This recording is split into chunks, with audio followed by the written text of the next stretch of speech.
श्री कृष्ण मंदिर नारायणपुर नवगछिया अनुमंडल का इकलौता ऐसा मंदिर जो बड़ा ही भव्य और आकर्षक है। यहाँ प्रतिवर्ष ग्रामीणों के सहयोग से, जनप्रतिनिधियों के सहयोग से भव्य मेला का आयोजन होता है।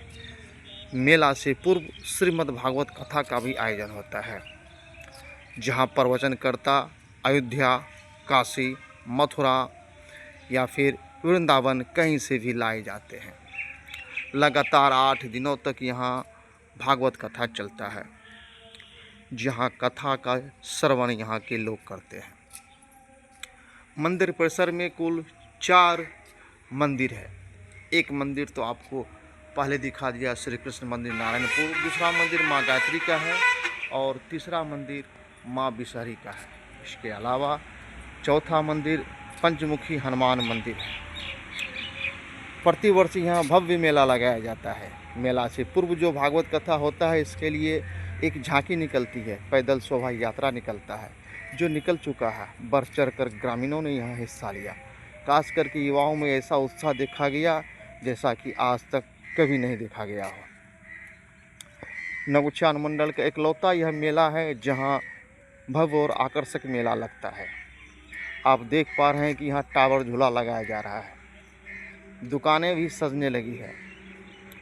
टावर झूला का भी लोग यहाँ मनोरंजन ले सकेंगे।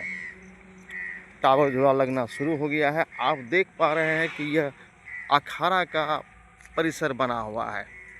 यह अखाड़ा बहुत ही शानदार और जानदार होता है, जहाँ बिहार ही नहीं अलग अलग प्रदेश से भी पहलवान आते हैं और यहाँ अपना दमखम दिखाते हैं। केवल पुरुष ही नहीं बल्कि महिला पहलवान भी यहाँ आते हैं। यह देखिए, टावर झूला का सारा सामान बिखरा पड़ा हुआ है, जिसे लगाने का प्रयास धीरे धीरे किया जा रहा है। टावर झूला के अलावे यहाँ ड्रैगन ट्रेन भी है। ड्रैगन ट्रेन भी सजकर तैयार हो गया है। यह भी ट्रेन चलने के लिए नारायणपुर से भागलपुर की तरफ तैयार होने को है। यहाँ नाटक मंचन भी होता है। नाटक मंचन में युवा कलाकार अपनी कला का प्रदर्शन करते हैं। इससे पहले रिहर्सल होता है। रिहर्सल में ऐसे युवाओं को भाग लेने का मौका दिया जाता है जो कलाकारी में निपुण है। ऐसे कलाकारों को यहाँ नाटक मंचन पर नाटक करने का मौका मिलता है। यह देखिए ब्रेक डांस झूला, इस पर बैठकर लोग आनंद ले सकेंगे। झूला घूमेगा भी और अप एंड डाउन भी करेगा। कुछ बच्चों को भी आप देख रहे हैं। जो बच्चे यह देखने आए हैं यहाँ मेला में क्या क्या आयोजन होगा, बच्चे मेला को देख पा रहे हैं। और यहाँ देखिए, यह जंप करने का एक साधन है। यहाँ बच्चे आते हैं, शुल्क जमा करते हैं, इसके बाद इसमें जंप करते हैं। जंप करने से बच्चों का स्वास्थ्य भी बढ़ता है और आनंद भी उन्हें मिलता है। यह देखिए, यह है ड्रैगन ट्रेन। ड्रैगन ट्रेन बनकर तैयार हो गया है। इसी ट्रेन की सवारी बच्चे करते हैं। खासकर यह बच्चों के लिए मनोरंजन का बेहतर साधन है। पूरा मेला परिसर धीरे धीरे रंग बिरंगे झालरों और बल्बों से सजा पड़ा है। इसके अलावा मेला में यदि आप घूमने के लिए आते हैं, चाट, पकौड़े, समोसा, झालमुरी, रसगुल्ला, जलेबी, लस्सी, चाउमीन सहित कई प्रकार के ऐसे व्यंजन मिलेंगे जिसका आप स्वाद ले सकते हैं। मेला में सस्ते दरों पर सभी कुछ मिलता है, जिसका आनंद आप ले पाएंगे। देख रहे हैं कि यहाँ बच्चे भी घूम रहे हैं कि आज मेला में क्या होगा, नहीं होगा, कैसे मेला में घूमेंगे, चाट पकौड़ा खाएंगे, कहाँ कहाँ क्या होगा, इसका भी मुआयना कर रहे हैं। मेला में बच्चों को ज़्यादा आनंद आता है। तो फिलहाल श्रीमद् भागवत कथा यहाँ शुरू हो चुका है, जिसका लोग यहाँ श्रवण करते हैं।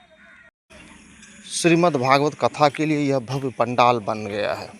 इसी पंडाल में प्रवचनकर्ता साध्वी अन्नपूर्णा गिरी वर्षा नागर प्रवचन करते हैं, जहां श्रवण करने के लिए सैकड़ों लोग आते हैं। पंडाल में महिला और पुरुष के लिए अलग अलग बैठने की व्यवस्था की गई है। मेला और पूजा समिति के द्वारा यहाँ जमीन यदि गीला है तो उस पर प्लास्टिक भी बिछाकर बैठने की सुव्यवस्थित व्यवस्था की गई है। यहाँ उस पर भी बैठकर सैकड़ों श्रद्धालु कथा का श्रवण करते हैं। यहीं से श्रीमद् भागवत कथा का प्रवचन होता है। कहा जाता है कि हर वर्ष यहाँ कोई साधु या साध्वी आते हैं और श्रीमद् भागवत कथा का प्रवचन करते हैं। इसलिए प्रवचन का आनंद लेने के लिए सैकड़ों लोग यहाँ आते हैं। ग्रामीणों का सहयोग रहता है, जिसके कारण मेला पूरी तरह से सफल और शांतिपूर्ण हर वर्ष संपन्न होता है। देखना यह है कि इस बार की कुश्ती में कौन दांव लगाते हैं और कौन विजेता बनेंगे। मैं धीरे धीरे उस अखाड़ा की तरफ बढ़ रहा हूँ जहाँ मिट्टी बिछाया गया है। इसी मिट्टी पर महिला और पुरुष पहलवान अपना दमखम दिखाएंगे। अपने दांव पेच से प्रतिद्वंदी पहलवान को चित करेंगे। इसके बाद वो विजेता घोषित होंगे। मेला समिति की ओर से विजयी पहलवान को पुरस्कृत और सम्मानित भी किया जाता है। इसलिए सभी पहलवान लंगोटा कसकर तैयारी में लगे हुए हैं। देखना यह है कि कौन कौन इस बार इस मेला में विजेता बनते हैं और कौन पहलवान पुरस्कृत होकर यहाँ से सम्मान पूर्वक अपने साथ विजेता का तमगा लेकर जाते हैं। नारायणपुर श्री कृष्ण मंदिर परिसर में देख रहा हूँ कि यहाँ झूला लगा हुआ है और पंडाल भी बना हुआ है। लगता है कि यहाँ भव्य मेला का आयोजन होगा। आप ग्रामीण हैं, क्या बताइएगा इस मेला में? इस नवगछिया अनुमंडल का इकलौता मेला है। क्यों?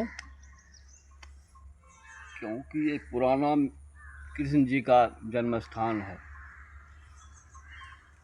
बहुत दिनों से पुरानी बस्ती से ही 1947 से अभी तक इस मेला का आयोजन किया जा रहा है। मेला में क्या खास है जो विशेष और बढ़िया है? सभी प्रकार के झूले लगते हैं, पूजा होती है, पंडाल बनाया जाता है, भागवत कथा कहा जाता है। ऐसा सुनने में आया है कि यहाँ महिला और पुरुष पहलवान भी अपना दमखम दिखाते हैं, जिसकी तैयारी चल रही है। सही बात है क्या? दोनों अखेड़ा होता है महिला और पुरुष का, जो दूर दूर से पहलवान को मंगाया जाता है।